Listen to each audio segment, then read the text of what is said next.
राधे राधे दोस्तों। आज की कहानी में आप सुनेंगे एक 14 साल का राजकुमार घोड़ा कैसे बन जाता है और वो पाताल लोक क्यों चला जाता है और दोबारा वो राजमहल कैसे वापस आता है। पूरी कहानी ज़रूर सुनिएगा। एक था राजा, एक थी रानी। उनके पास सिपाही, घोड़े, दास दासियाँ, धन दौलत सब कुछ था, सिर्फ उन्हें संतान नहीं थी। इसी कारण राजा रानी बहुत दुखी रहते थे। संतान प्राप्त के लिए उन्होंने हर तरह का दान धर्म, धार्मिक अनुष्ठान, जप मंत्र, व्रत, पूजा पाठ किए, लेकिन कोई फायदा नहीं हुआ। अब राजा रानी दोनों बुढ़ापे की ओर बढ़ने लगे। बुढ़ापे की ओर बढ़ते हुए दोनों गहन सोच में पड़ गए। अब हमारे इतने बड़े राज्य का क्या होगा? कौन बनेगा राज्य का वारिस? कौन लेगा प्रजा की जिम्मेदारी? राजा रानी दिन रात इसी चिंता में घुलने लगे। उन्हें खाने पीने की भी सुध नहीं रहती। एक दिन राजा के दरबार में एक साधु आता है तो दासी रानी को खबर करती है। तब वह दासी से कहती है, यह मेरा अंतिम दान धर्म है। इसके बाद मैं अपने हाथों से कोई दान धर्म नहीं करूँगी। रानी चावल भरा कटोरा हाथ में लेकर बाहर आती है और साधु की झोली में बिच्छा डालने आगे बढ़ती है तो उसके चेहरे पर छाई चिंता साधु की दृष्टि में आती है।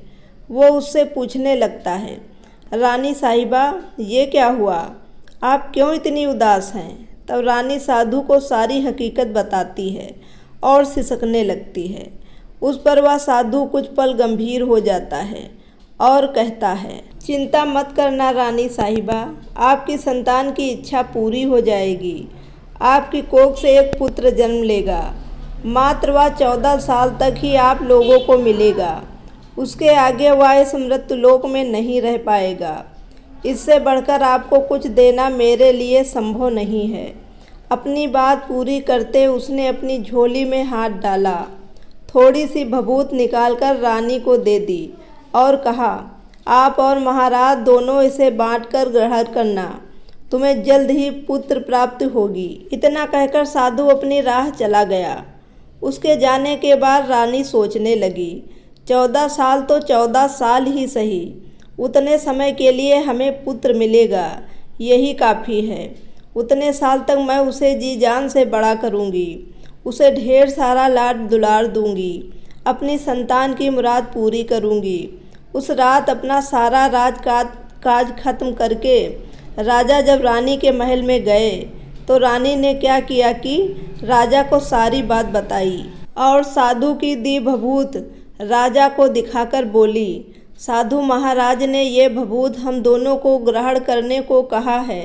राजा बोले, इतना दान धर्म किया, जब तब किया, कोई फल नहीं मिला।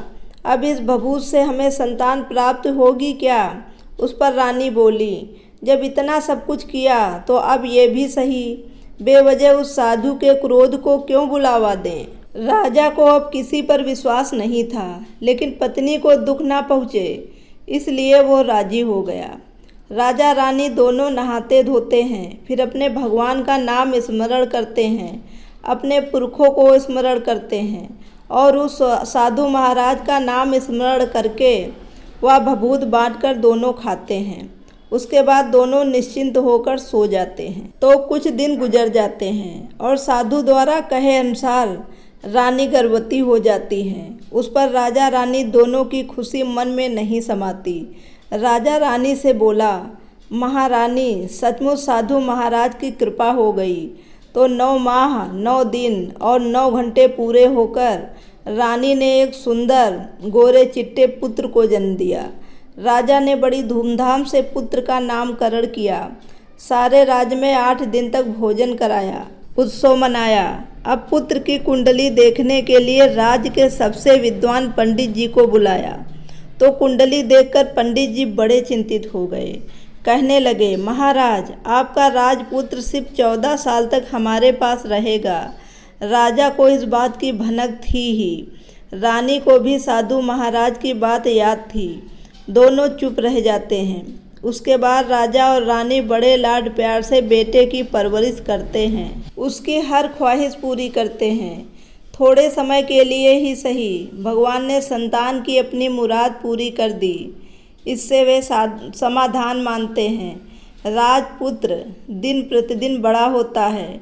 जब वह 7 साल का हो जाता है तो राजा एक अच्छे गुरु की नियुक्ति करके उसे पढ़ाई लिखाई, राजशास्त्र, शस्त्र विद्या, घुड़सवारी इत्यादि 12 विद्याओं का शिक्षण देते हैं। जब वो सब शास्त्र विद्या में पारंगत हो जाता है और 12 साल की उम्र का हो जाता है तब एक अच्छी सी राजकन्या खोजकर उसकी शादी कर देते हैं। अब 2 साल और बीत जाते हैं। बेटा 14 साल का हो जाता है। एक दिन राजपुत्र राजा से बोलता है, पिताजी, मैं अपना सारा राज्य घूमकर देखना चाहता हूँ। आज तक मैंने सिर्फ एक रजवाड़े के अतिरिक्त कुछ नहीं देखा है। बेटे की बात सुनकर राजा चिंतित हो जाता है, क्योंकि पुत्र को 14वां साल लग चुका था। अब कोई अनहोनी होने का वक्त नज़दीक आ पहुंचा था, लेकिन राजा ये सब बातें पुत्र को बता नहीं सकता था। वह क्या करता है कि चेहरे पर खुशी लाकर बेटे से कहता है, हाँ हाँ ज़रूर जाओ बेटा, तुम्हें अपना सारा राज्य घूमकर देखना चाहिए। कहाँ क्या है ये सब जानना चाहिए। कल मेरे बाद तुम्ही को तो राजा बनना है। मात्र एक बात का ध्यान रखना, तुम जहाँ जा रहे हो, क्या कर रहे हो, ये बात अपनी पत्नी को नहीं बताना। पुत्र कहता है, ठीक है पिताजी, आपने जो कहा है मैं वैसा ही करूँगा। राजपुत्र दिन भर अपनी पत्नी के साथ मौज मस्ती करता है, खुशियाँ मनाता है और रात को ठीक 12 बजे बिस्तर से उठकर बाहर चला जाता है। फिर पौ फटने से पहले वापस अपने महल में आ जाता है। ऐसे बहुत दिनों तक चलता रहा। अब पुत्र का 14वां साल खत्म होने में कुछ दिन ही बाकी रहते हैं। उसकी पत्नी यानी छोटी रानी रात में जग जाती है। वो देखती है कि बिस्तर पर राजपुत्र नहीं है। वह महल से सब जगह देखती है तो राजपुत्र कहीं भी नज़र नहीं आता। तो वह क्या करेगी, किससे कहेगी? वह चुपचाप रहती है। फिर भोर होने पर वह देखती है कि उसका पति अपनी जगह सोया हुआ है। वह पति से कुछ नहीं पूछती, लेकिन दूसरी रात भी वैसे ही होता है। तीसरी रात, चौथी रात, ऐसे बहुत दिन तक चलता रहा। रानी बहुत ही चिंतित हो जाती है। पति रात को जाता कहाँ है, किससे मिलने जाता है? उसके मन में ढेरों सारे सवाल उठते हैं, लेकिन उसे पूछने में डर लगता है, शायद पति नाराज हो जाए। सास ससुर से पूछने के बारे में सोचा तो उसकी कुल मर्यादा बीच में आ जाती थी। तो इस तरह मन ही मन वो कुढ़ती रहती। इस हालत में उसे खाने पीने में दिलचस्पी नहीं होती। वह दुबली पतली हो जाती है। तो उस राज्य में फूल बेचने वाली एक बूढ़ी मालिन थी। वह हमेशा छोटी रानी को फूल देने उसके महल में आती थी। उस बुढ़िया का ध्यान छोटी रानी पर जाता है। वह उससे पूछती है, बेटी, तुम्हें किस बात का दुख है? तुम इस तरह सूख कर कांटा क्यों हो गई हो? उस पर रानी कहती है, क्या बताऊं तुम्हें अम्मा, तुम्हारा राजपुत्र हर रात बिस्तर पर से उठकर कहीं चला जाता है और सुबह भोर होते ही वापस आकर सोता है। वह कहाँ जाता है? प्रेमिका से मिलने जाता है क्या? ये सोचकर मैं अन्न जल ग्रहण नहीं कर पाती और सूख सूख कर इस तरह कांटा बन गई हूँ। बुढ़िया सब बात सुनकर उसे एक उपाय बताती है, तो बेटी ऐसा करना, आज रात तुम सोना मत, उसके पीछे जाकर देखना कि वह कहाँ जाता है, क्या करता है। उसकी अच्छी तरह से पहरेदारी करना। पर मुझे नींद आ गई तो? तुम्हें नींद ना आए इसलिए एक काम करना, अपने बाएं हाथ की उंगली में एक जख्म करना, उस पर थोड़ी सी मिर्च छिड़कना। उससे तुम्हें बड़ी जलन होगी और उस पीड़ा से तुम्हें रात भर नींद नहीं आएगी। रानी बुढ़िया के कहे अनुसार करती है। उंगली की जलन से उसे बड़ी देर तक नींद नहीं आती, लेकिन बाद में वो सो जाती है। दूसरे दिन सुबह बुढ़िया फूल लेकर उसके महल में पहुंचती है और पूछती है, क्या हुआ बेटी, देख पाई क्या, पति कहाँ जाता है? दूसरे दिन बुढ़िया आती है तो उसने पूछने से पहले ही रानी रोकर कहती है, अम्मा, मैं आज भी उनकी पहरेदारी ठीक तरह नहीं कर पाई। बुढ़िया कहती है, रोना नहीं बेटी, सब कुछ ठीक हो जाएगा। तुम आज रात जख्म और बड़ा करना और उस पर ज़्यादा मिर्च छिड़कना। और एक काम करना बेटी, वह जब जाने के लिए निकलता है तो उसका रास्ता रोकना। रानी कहती है, नहीं अम्मा, पहले कुछ समय जलन के कारण मुझे नींद नहीं आई, पर कुछ देर पश्चात मैं सो गई। बुढ़िया कहती है, कोई बात नहीं, आज तुम उंगली पर पहले से थोड़ा बड़ा जख्म करना और ज़्यादा मिर्च लगाना। तो रानी वैसे ही करती है, परंतु वह सिर्फ पति के बिस्तर से उठकर बाहर निकलते वक्त तक जाग पाई। वह उसके पीछे नहीं जा सकी, क्योंकि उसकी आंखें उस समय तक मूंद गई थीं। बुढ़िया ने जैसा बताया रानी वैसा ही करती है। आज रात उसे नींद नहीं आती। पति रात 12 बजे बिस्तर से उठकर जब महल से निकलने के लिए चलने लगता है तो वह बुढ़िया ने जैसा बताया वैसे ही करती है। दौड़ कर जाकर पति का रास्ता रोकती है और कहती है, कहाँ जा रहे हो? किससे मिलने जा रहे हो? मुझे बताओ। राजपुत्र उसे समझाने की बहुत कोशिश करता है। देखो, अगर मैंने तुम्हें यह बताया तो मैं तुम्हें दोबारा नहीं मिल पाऊंगा। कोई बात नहीं, ना मिल पाओ, लेकिन आप रात के समय कहाँ जाते हो ये मुझे पहले बता दीजिए। राजपुत्र निरुपाय हो जाता है। पत्नी की जिद के आगे उसकी एक नहीं चल पाती। ठीक उसी समय उसका 14वां साल खत्म होकर 15वां साल लगने वाला था। जो होता है वो हो जाने दो, वो सोचता है और कुछ चावल मंत्रों से सिद्ध करके पत्नी को देकर कहता है, इन चावलों के दानों को दोनों हाथों की मुट्ठी में पकड़ना। पहले दाएं हाथ में पकड़े चावल मेरे ऊपर फेंकना। मैं कौन हूँ तुम्हें पता चल जाएगा। बाद में बाएं हाथ में पकड़े चावल मेरे ऊपर फेंकना। मैं जैसा था तुम्हें मिल जाऊँगा। लेकिन यदि तुम बाएं हाथ के चावल मेरे ऊपर फेंकना भूल गई तो मैं तुम्हें कभी नहीं मिल पाऊँगा। नहीं भूलूँगी। रानी बड़े आत्मविश्वास के साथ कहकर दाएं हाथ में पकड़े चावल पति के ऊपर फेंक देती है तो राजपुत्र एकदम एक विशाल घोड़ा बन जाता है। एकदम उम्दा सफ़ेद गर्दन पर लंबी अयाल। देखते देखते वह तेजी से दौड़ने लगता है। रानी उस घोड़े को एकदम भौचक्की होकर देखने लगती है और पति ने बाएं हाथ के चावल फेंकने की जो बात कही थी वो भूल जाती है। उसकी आंखों के सामने घोड़ा महल से बाहर निकलकर चला जाता है। घोड़ा जो महल से बाहर जाता है तो वापस नहीं आता। अब रानी को बड़ा पश्चाताप होता है। वह स्वयं को कोसने लगती है, लेकिन अब उसका कोई फायदा नहीं होने वाला था। राजपुत्र अब वापस नहीं आने वाला था। सुबह होते ही महाराजा महारानी को सब बात पता चलती है। उन्हें बहुत दुख होता है। वे बिस्तर पकड़ लेते हैं और राह देखते हैं कि एक दिन उनका बेटा वापस आ जाए।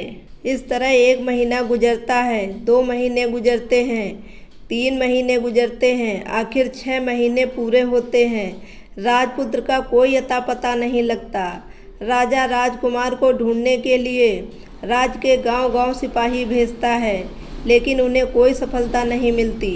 इधर रानी अपने हठ के कारण पति गायब हो गया ये सोचकर स्वयं को मन ही मन कोसती है और प्रण लेती है कि कुछ भी करके पति को ढूंढ लाएगी और उसे वापस घर ले आएगी।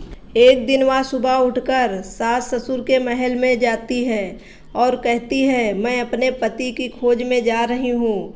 महाराजा महारानी को और क्या चाहिए था? कुछ भी करके उनका बेटा उन्हें वापस मिलना चाहिए था। वे बहू को जाने की अनुमति देकर कहने लगे, बेटी तुम्हें जो चाहे वो करो, जहाँ जाना है वहाँ जाओ, लेकिन हमारे बेटे को वापस लेकर आओ। भगवान तुम्हें कामयाबी दे। अब रानी अपना शाही वेश बदलकर एक सेठानी बन जाती है। कुछ दास दासियों को, कुछ नौकरों को साथ में लिया, कुछ सामान साथ लिया और राज की सीमा पर जाकर वहाँ एक भोजनालय खोल दिया। वहाँ आने वाले सब यात्रियों को खाना मुफ्त में देने लगी। मात्र एक शर्त रखी कि खाने वाले को उसकी देखी कोई अजीब चीज़ उसकी मालकिन को यानी राजकन्या को बतानी होगी। तो वहाँ आने वाला हर नागरिक अपनी तरफ से मैंने ये देखा, मैंने वो देखा कहकर वहाँ से मुफ्त खाना खाकर जाता था, परंतु रानी को जो बात चाहिए थी वो अब तक नहीं मिली थी। ऐसे ही कुछ दिन बीत गए तो इधर क्या होता है कि रानी के महल फूल लेकर जाने वाली बुढ़िया के एक बेटा और एक बहू थे। उनका एक छोटा बेटा था, यानी बुढ़िया का एक पोता था। तो बेटा और बहू सुबह काम के लिए निकलते थे तो पोते को संभालने की जिम्मेदारी बुढ़िया पर रहती थी। बुढ़िया दिन भर पोते को संभालती थी। एक दिन होता क्या है कि बुढ़िया को पान खाने की आदत थी, तो पान लगाने के लिए चूना चाहिए था। वह उसे तैयार करने के लिए सीपियाँ लेकर आई। इन सीपियों को भूनने के लिए गोबर के कंडे चाहिए थे। कंडे इकट्ठा करने के लिए वह बांस की टोकरी लेकर चरवाहे के मैदान में गई। वहाँ बहुत सारे कंडे थे। उन्हें जमा करते करते उसे घर आने में अंधेरा हो गया। इस ओर शाम होते ही काम से वापस बेटा बहू घर पहुँचे तो देखा कि बच्चा घर पर अकेला है और रो रहा है। वे दोनों गुस्से से लाल पीले हो गए। इतने में बुढ़िया घर आ पहुँची। बेटा ने पूछा, पोते को घर अकेला छोड़कर कहाँ गई थी? बुढ़िया बताने लगी कि मैं गोबर के कंडे इकट्ठे करने गई थी। इस पर बेटा बोला, दोबारा बच्चे को अकेला घर पर छोड़कर यदि गई तो मैं तुम्हें बहुत पीटूंगा। बुढ़िया कहने लगी, नहीं बेटा, फिर कभी ऐसा नहीं करूंगी। लेकिन दूसरे ही दिन बुढ़िया वह बात भूल गई और फिर चरवाहे के मैदान पर कंडे इकट्ठा करने चली गई। शाम को जब बेटा बहू काम से वापस लौटे तो देखते हैं कि बच्चा घर पर अकेला है और रो रहा है। अब उसके बेटे की सहन शक्ति खत्म हो जाती है और बुढ़िया के वापस आने पर उसे घर से निकाल दिया। बुढ़िया रात भर घर के बाहर अंधेरे में बैठी रही और सुबह होते ही हाथ में टोकरी लेकर कंडे इकट्ठा करने के लिए निकल गई। उसी दिन उस पर कंडे इकट्ठा करने का मानो पागलपन सवार था। कंडे इकट्ठा करते करते कब अंधेरा छा गया उसे मालूम ही नहीं चला। उसे जब ध्यान आया तो गांव का रास्ता भी ठीक तरह से दिखाई नहीं दे रहा था। वह अंधेरे में आंखें फाड़ कर देखती देखती किसी तरह आगे निकल पड़ी। तो होता क्या है कि एक कपिला गाय छन छन की आवाज़ करते, गले की घंटी बजाते ठुमक कर उस मैदान पर आ गई। उसे देखकर बुढ़िया सोचने लगी कि यह गाय के पीछे पीछे जाऊंगी तो गांव तक पहुंच जाऊंगी। तब बुढ़िया उसके पीछे पीछे जाने लगी। वह गाय उस मैदान से लेकर एक करके 6 मैदान पार करती है। आखिर में वह 7वें मैदान पर पहुंचती है तो वहाँ उस मैदान पर एक बड़ा सा पत्थर है। गाय जाकर उस पत्थर को अपना सींग मारती है। सींग मारा तो वह पत्थर दूर हट गया और पाताल में नीचे जाने की सीढ़ियाँ दिखाई देने लगीं। तब वह गाय उन सीढ़ियों से नीचे जाने लगी। बुढ़िया वह सब देखती रही और झट जाकर गाय की पूँछ को पकड़ लिया। पूँछ पकड़कर वह गाय के साथ नीचे पाताल में पहुँच गई। पाताल में पहुँचते ही तुरंत गाय की पूँछ छोड़ दी और इधर उधर देखने लगी। वहीं से बुढ़िया ने देखा कि पाताल में सब जगह जगमगाहट है, दिया दीपक जलते हैं और तेज रोशनी गाय के ऊपर पड़ती है और वहाँ अद्भुत घटनाएं घटने लगती हैं। गाय के नीचे जाते ही उसके गले में अपने आप सांकल पड़ गई और छम छम करके कोई गाय का दूध दूहने लगी। लेकिन जो भी कोई वह कर रहा है वह मात्र दिखाई नहीं दे रहा था। बुढ़िया बहुत घबरा गई और कहाँ आकर फंस गई। राजपुत्र बनने के बाद उसने दूसरे कुंड के पानी में स्नान किया। वहाँ रखे नए कपड़े पहने। नज़दीक ही एक सुंदर पलंग था, उस पर आकर बैठ गया। उसके सामने अपने आप 5 पकवानों की थाली आ गई, दूध की एक प्याली आ गई, पान सुपारी आ गए। उसके सामने एक दिया जलता रहा।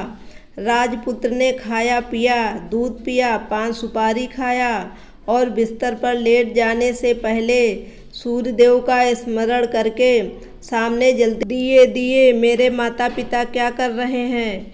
दिया बताने लगा, बेटे के शोक में डूबे हैं। राज कौन संभाल रहा है? राज प्रधान संभालता है। मेरी पत्नी क्या करती है? उसने चौराहे पर भोजनालय शुरू किया है और आते जाते लोगों से वह नई खबर के बारे में पूछती है।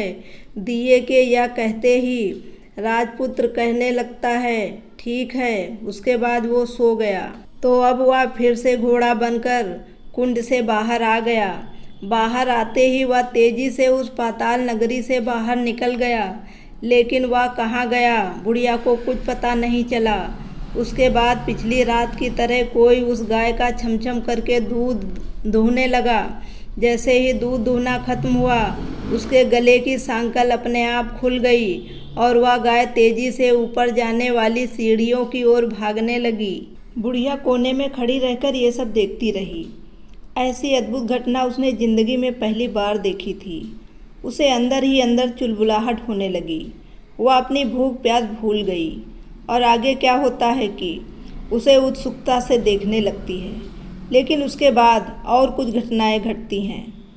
रात गुजर गई और सुबह हो गई।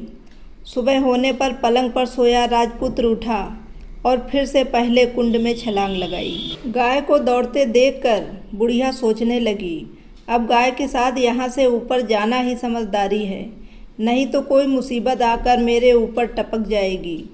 झट से उसने गाय की पूंछ पकड़ ली और गाय के साथ ऊपर आ गई। गाय जब ऊपर मैदान में पहुंची तो उस सुरंग का रास्ता अपने आप बंद हो गया और उसके मुंह पर एक बड़ा सा पत्थर पूर्ववत खड़ा हो गया। ऊपर आकर वह गाय जंगल की ओर निकल गई तो इधर बुढ़िया एकदम बावली सी हो गई। उसने पाताल नगरी में जो कुछ देखा वह जल्द से जल्द किसी को बताने के लिए उतावली हो उठी। उसे एकदम याद आया कि नगर की सीमा पर कोई औरत भोजनालय चलाती है और नई बात बताने वालों को अच्छा खाना पीना मुफ्त में देती है। वह सोचने लगी कि क्यों ना मैं ये बात उस औरत को जाकर बताऊं। यदि उसे ये बात पसंद आ गई तो बाकी जीवन खाने पीने की झंझट से मुक्ति मिलेगी। बुढ़िया ने मन में तय किया और तुरंत उस भोजनालय के द्वार पर टंगे नगाड़े के सामने खड़ी हो गई और ज़ोर ज़ोर से नगाड़ा बजाना शुरू कर दिया। नगाड़े का इस तरह शोर सुनकर मालकिन यानी छोटी रानी मन में प्रसन्न हो जाती है कि शायद कोई बड़ी बात लेकर यहाँ आया है। रानी सिपाहियों को आदेश देती है, जाइए और जो कोई आया है उसकी अच्छी खातिरदारी कीजिए। आदेश पाते ही सिपाही नीचे दौड़े गए तो एक बुढ़िया नगाड़ा बजा रही थी। उन्होंने पूछा, क्यों री बुढ़िया, क्या हुआ, क्यों नगाड़ा बजा रही हो? बुढ़िया बोली, कुछ नहीं बेटा, यहाँ खाना मिलता है ना, इसलिए आई हूँ। खाना चाहिए, मिलेगा, लेकिन तुझे कोई नई बात बतानी पड़ेगी। हाँ बताऊँगी, एक बात मालूम है मुझे। इस पर सिपाही उसे अंदर ले आए। उनको मालकिन का आदेश था कि जो कोई बूढ़ा बुजुर्ग आए उनके साथ अच्छी तरह पेश आना, उनका अच्छा आदर आतिथ्य करना। तो सिपाही ने इस बुढ़िया का भरपूर आदर आतिथ्य किया। उसे बड़ी सी थाली भरकर व्यंजन परोसते हैं। बुढ़िया कुछ दिनों से भूखी थी, वह खाने पर टूट पड़ी। खाना खाने के बाद सिपाही ने उसे नई साड़ी पहनने को दी। उसके बाद उसे लेकर रानी के पास आए। बुढ़िया और रानी ने तुरंत एक दूसरे को पहचान लिया। बुढ़िया बोली, बेटी तुम? और रानी बोली, अम्मा तुम? बड़ी देर तक दोनों भांति भांति की बातें करती रहीं। आखिर रानी बुढ़िया से कहने लगी, अम्मा अब बताओ तुमने क्या नई बात देखी है? नई बात? मैंने कोई नई बात नहीं देखी है। वो तो मेरे पास तुम्हें देने के लिए खाने के पैसे नहीं थे, इसलिए मैंने झूठ कहा और नगाड़ा बजाया। रानी ने कहा, अम्मा घबराना नहीं, मैं किसी को तुम्हारा नाम नहीं बताऊंगी। फिर भी बुढ़िया मैंने क्या देखा, कब देखा करके आनाकानी करने लगी। इस पर रानी ने उससे कहा, देखो अम्मा, यदि तुमने मुझे वो नई बात नहीं बताई तो ज़िंदगी भर मैं तुम्हारी देखभाल करूंगी, तुम्हें रानी माता की तरह रखूंगी। अब बुढ़िया बताने को तैयार हो गई। उसने जो कुछ उस चरागाह वाले मैदान पर देखा था वह सब कुछ कुंवरनी को बता दिया। बुढ़िया की ये बातें सुनकर रानी को यकीन हो गया कि वह राजपुत्र उसी का पति है। वह तुरंत बुढ़िया से कहने लगी, अम्मा मुझे उस जगह पर ले चलो। नहीं बेटी, वो पाताल राज्य है, सांप हैं, यदि किसी ने तुम्हें देख लिया तो तुम्हारी जान खतरे में पड़ सकती है। लेकिन रानी उसकी एक भी नहीं सुनती, उसे उस जगह ले जाने के लिए हठ करने लगी। आखिर में बुढ़िया ने उसका कहना मान लिया और कहने लगी, ठीक है, मैं तुम्हें वहाँ लेकर चलती हूँ, पर आज नहीं कल। वहाँ जाना है तो शाम को ही जाना होगा। तो दूसरे दिन दोपहर को रानी बुढ़िया के साथ उस मैदान पर गई और एक जगह छुपकर गाय के आने की राह देखने लगी। दिन ढलते ही अंधेरा घेरने लगा और गाय हमेशा की तरह वहाँ आ गई।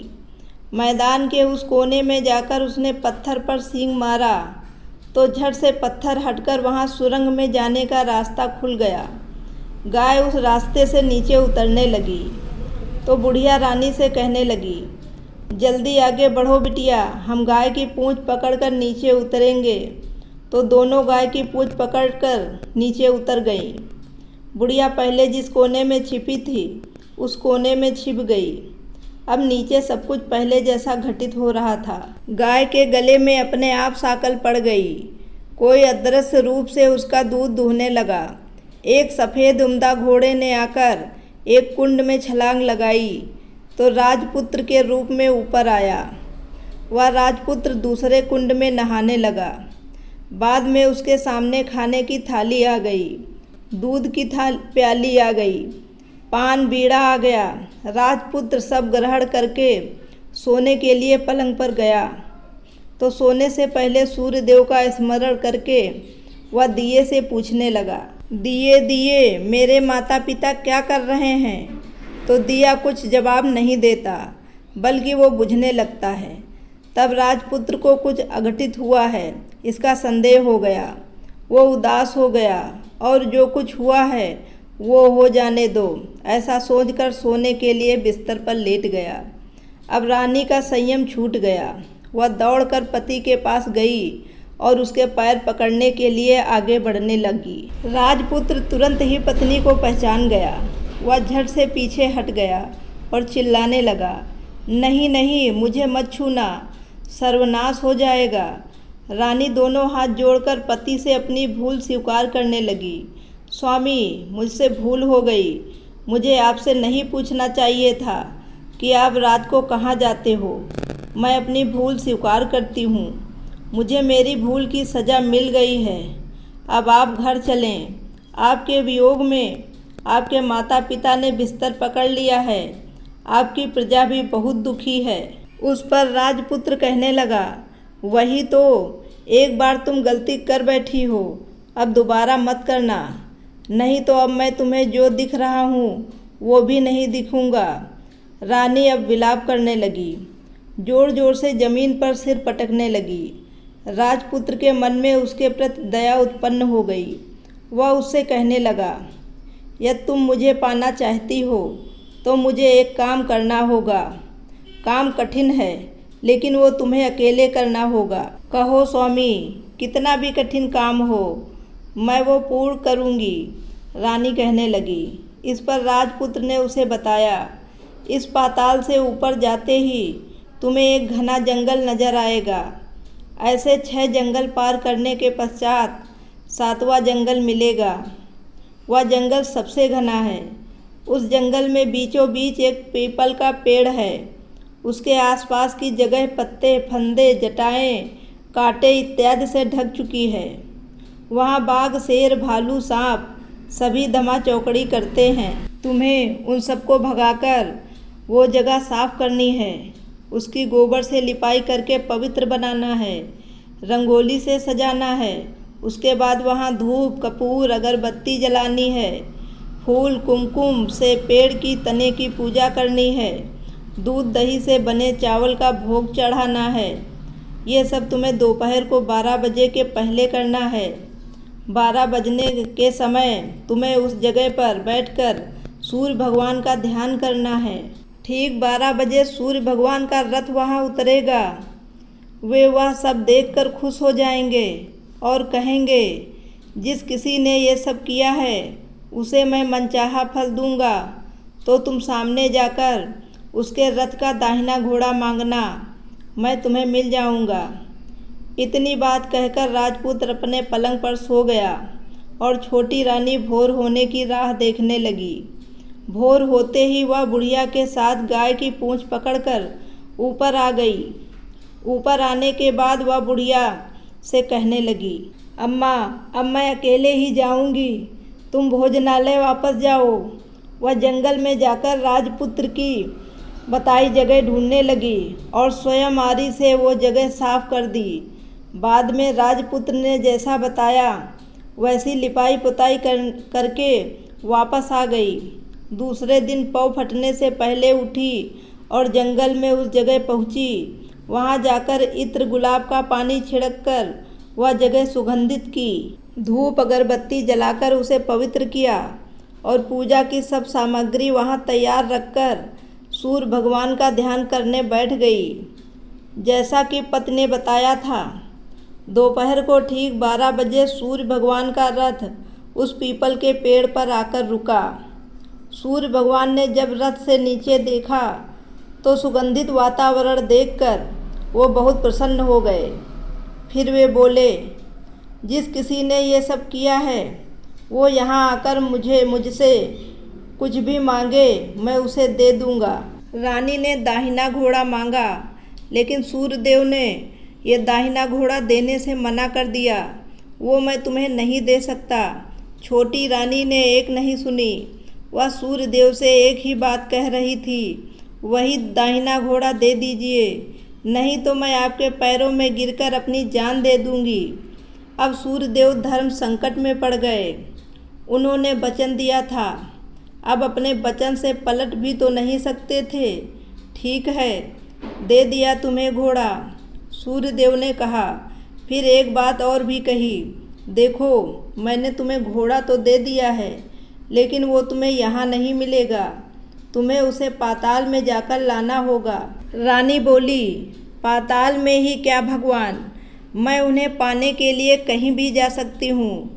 रानी को वचन देकर सूर्यदेव अपने मार्ग चले गए और इधर रानी जंगल से अपने भोजनालय में आ गई।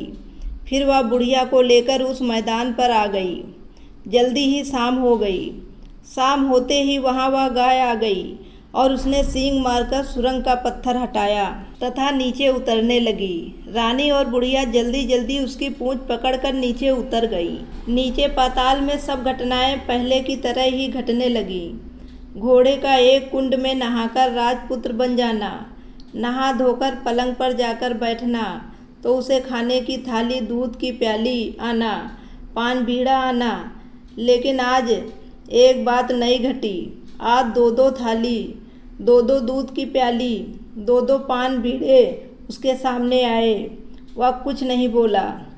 अपने हिस्से की थाली खाकर, दूध पीकर और पान बीड़ा चबाकर वो सोने चला गया और हमेशा की तरह दिए से पूछने लगा, दिए दिए, मेरे माता पिता क्या करते हैं? दिया ने बताया, वे दोनों तुम्हारे शोक में मरने की स्थिति में पहुंच गए हैं। ऐसा? झट से उसकी आंखों में आंसू टपकने लगे। फिर वह पूछने लगा, दिए दिए, मेरा राज कौन चला रहा है? तुम्हारा राज प्रधान चला रहा है और वह सब कुछ हड़प चुका है। वह प्रजा पर बहुत अत्याचार कर रहा है। सुनकर राजपुत्र को बहुत गुस्सा आया। वह गुस्से से अपनी मुट्ठी भींचने लगा। अब वह पूछने लगा, दिए दिए, मेरी पत्नी क्या कर रही है? अब दिया कुछ नहीं बोला, चुप रहा। अब रानी का संयम जवाब दे गया। वो दौड़कर पति के गले लग गई। अब मैं तुम्हें मिल गया। राजपुत्र कहने लगा, सच कहते हो? अब आप फिर से घोड़ा तो नहीं बनोगे? नहीं, दोबारा घोड़ा नहीं बनूंगा मैं। तुमने जो इतने सारे कष्ट उठाए हैं मुझे पाने के लिए, इसलिए सूर्यदेव ने मुझे सदा के लिए घोड़े के जन्म से मुक्त कर दिया है। राजपुत्र ने बड़े प्यार से कहा और उसे गले लगाया, उसके आंसू पोंछे। कुछ देर पश्चात भोर हो गई तो गाय की श्रृंखला टूटकर वह ऊपर भूलोक जाने लगी। रानी, राजपुत्र और बुढ़िया उसकी पूंछ पकड़कर ऊपर आ गए। ऊपर आने पर वे सीधे भोजनालय में पहुँचे। वहाँ का सब सामान लोगों में बांट दिया और उसको ताला लगाकर अपने राज्य में लौट गए। राजपुत्र वापस आता है और उसके तेवर देखकर प्रधान घबरा गया। राजपुत्र ने उसे बंदी बनाकर कैद खाने में डाल दिया और राज्य की बागडोर अपने हाथ में ले ली। उसके बाद वह अपने माता पिता को मिलने उनके महल में गया। तब राजपुत्र क्या देखता है कि उसके माता पिता उसके शोक में अस्थिपंजर बन गए हैं। पुत्र को वापस आया देखकर मरणासन राजा रानी की आंखों में टप टप आंसू बहने लगे। उन दोनों ने पुत्र को गले लगाया, उसे प्यार से सहलाया। इतना होने के बाद उनके सेहत में एकदम सुधार आने लगा। वे अब बिस्तर से उठकर बैठ गए, पुत्र को आशीष देने लगे। राजपुत्र के आने की खबर तुरंत राजभर में फैल गई। प्रजा खुशी से फूली नहीं समाई। प्रजाजन राजमहल के सामने इकट्ठे हो गए। राजपुत्र ने भी उन्हें दर्शन दिए और आज से उन्हें कोई दुख नहीं पहुंचाएगा, ऐसा वचन भी दिया। अब राजा अपने पुत्र का राज्याभिषेक करके उसे सिंहासन पर बिठाता है और बहू को महारानी का दर्जा देता है और स्वयं अपनी पत्नी के साथ ईश्वर स्मरण करते खुशी से दिन बिताता है। महाराजा बनकर राजपुत्र अच्छी तरह से राज्य चलाने लगा और अपनी पत्नी के साथ सुख शांति से जीवन बिताने लगा। उस बुढ़िया को रानी ने अपने ही पास रख लिया, उसकी अच्छी तरह से देखभाल करने लगी। बुढ़िया और उसके बुढ़ापे के दिन खुशी से गुजरने लगे। दोस्तों, पूरी कहानी सुनने के लिए आपका बहुत बहुत धन्यवाद। अगर कहानी पसंद आई हो तो इसे लाइक और शेयर ज़रूर करिएगा और अच्छी अच्छी कहानियाँ सुनने के लिए मेरे चैनल को सब्सक्राइब करना ना भूलें।